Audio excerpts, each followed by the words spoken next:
ओम तत्पुरुषाय विद्महे महादेवाय धीमहि तन्नो रुद्रः प्रचोदयात्। नमो नमः। તમારા બધાનું સ્વાગત કરું છું આધ્યાત્મિક મહાશક્તિમાં। આપણે પ્રયાગરાજ જોડે ચાલી રહેલા આ મહાકુંભની જાણકારી મેળવી ચૂક્યા છીએ અને અત્યારે પણ એ પ્રયાગ કુંભ ચાલી જ રહ્યો છે, પણ એ મહાકુંભ છે તો કેવી રીતે આપણે નક્કી કરી શકીએ કે આ અર્ધકુંભ છે, પૂર્ણકુંભ છે કે મહાકુંભ છે? ખૂબ જ સરળ છે। સનાતન હિન્દુ ધર્મશાસ્ત્રોમાં ખૂબ જ સ્પષ્ટતાથી આનું વર્ણન જોવા મળે છે।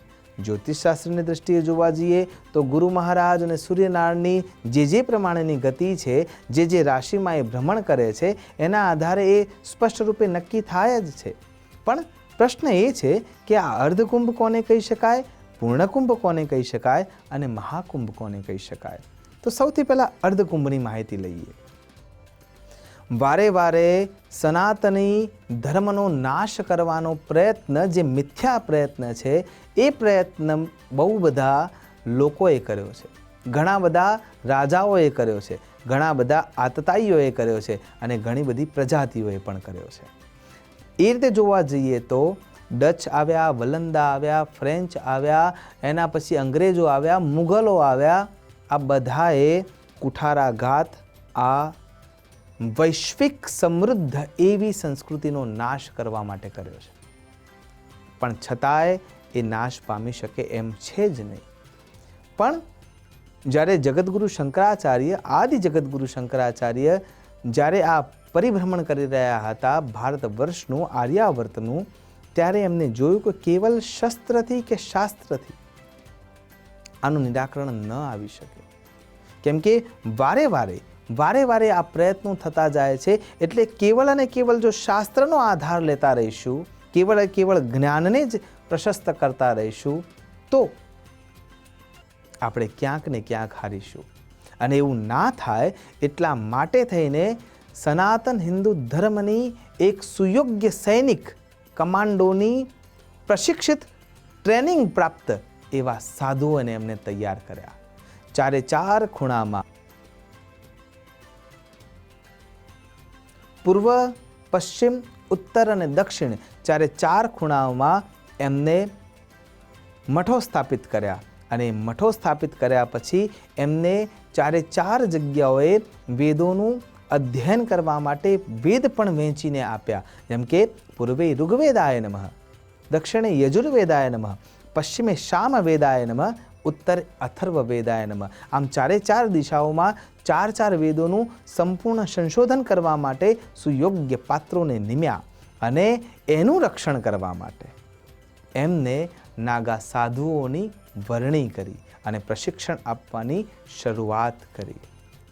કેમ કે આતતાઈઓ વારે આ આડખીલી રૂપે આપણા સંસ્કૃતિનો નાશ કરવા માટે તત્પર બન્યા છે અને એવું ના થાય એટલા માટે આ પ્રશસ્તતા ખૂબ જરૂરી હતી, કેવળ શાસ્ત્રથી નહીં, શસ્ત્રથી પણ।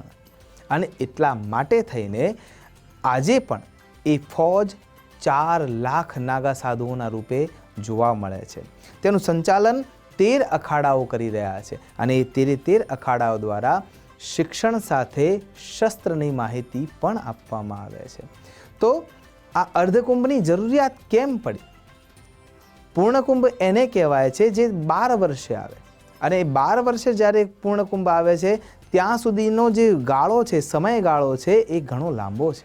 અને ત્યાં સુધી પહેલાંના સમયમાં જો વિચાર કરીએ તો આપણે જેમ અત્યારે આધુનિક ફોન છે એવી તો કોઈ વ્યવસ્થા હતી નહીં, અને એટલા માટે જ્યારે પક્ષીઓ દ્વારા માહિતી પહોંચાડવામાં આવતી, રથ દ્વારા કે ઘોડાઓ દ્વારા, સૈનિકો દ્વારા, કોઈ વ્યક્તિઓ દ્વારા સંદેશો મોકલવામાં આવતો, અથવા કોઈ પણ ધર્મની ચર્ચા થયા પછીનો જે નિર્ણય છે એ જ્યારે બીજા સમુદાય સુધી અથવા બીજા મઠ સુધી પહોંચાડવાનો હતો તો એમાં સમુદાય અને જે વ્યવસ્થાપન હતી એ તૂટી રહ્યું હતું। અને એમ ના થાય એટલા માટે સુયોગ્ય રીતે દર 6 વર્ષે જે કુંભની વ્યવસ્થા કરવામાં આવી છે એ અર્ધકુંભ તરીકે ઓળખવામાં આવે છે। અને એ અર્ધકુંભ 4 જગ્યાઓ, જે હરિદ્વાર છે, પ્રયાગ છે, ત્યાં જ આ અર્ધકુંભ યોજાય છે। નાસિક અને ઉજ્જૈનમાં અર્ધકુંભ યોજાતો નથી, પણ આ બે જગ્યાએ પ્રયાગરાજ અને હરિદ્વારના ક્ષેત્રમાં આ કુંભ મેળો સાર્ધવ રૂપે એટલે કે 6 વર્ષે યોજવામાં આવતો હોય છે. એનું મહત્ત્વ છે જ, કેમ કે એના થકી સનાતન એક સૂત્રમાં બંધાય છે અને 12 વર્ષે પછી જે આવે છે એને પૂર્ણ કુંભ કહેવામાં આવે છે.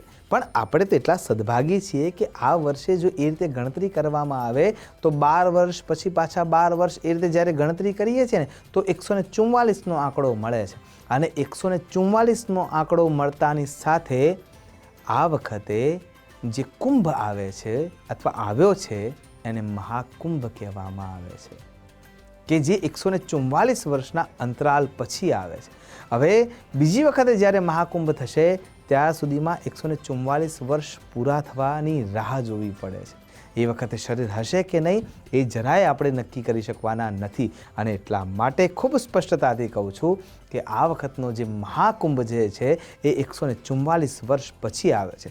હા, શાસ્ત્રોમાં એવું વર્ણન મળતું નથી, પણ જ્યારે અંકશાસ્ત્રનો આધાર લેવામાં આવે, જ્યોતિષશાસ્ત્રનો આધાર લેવામાં આવે, ખગોળશાસ્ત્રનો આધાર લેવામાં આવે, સૂર્ય મહારાજ, બૃહસ્પતિ મહારાજ અને એમની રાશિના આધારે જ્યારે ગણના કરવામાં આવે ત્યારે આ કુંભ લાગતો હોય છે. અને એમાં આ વખતનો જે સમય છે એ શ્રેષ્ઠતમ સમય આપણા માટે બની રહેશે. એટલે મોટી સંખ્યામાં એનો પુણ્યનો લાભ લેવા માટે થઈને, ધર્મનો લાભ લેવા માટે થઈને, સાધુ સંતોના આશીર્વાદ લેવા માટે થઈને, સિદ્ધ મહંત પુરુષોના દિવ્ય ઉર્જાને અનુભૂત કરવા માટે થઈને પણ કુંભના ક્ષેત્રમાં આસ્થાની ડૂબકી દેવા જવું જ જોઈએ.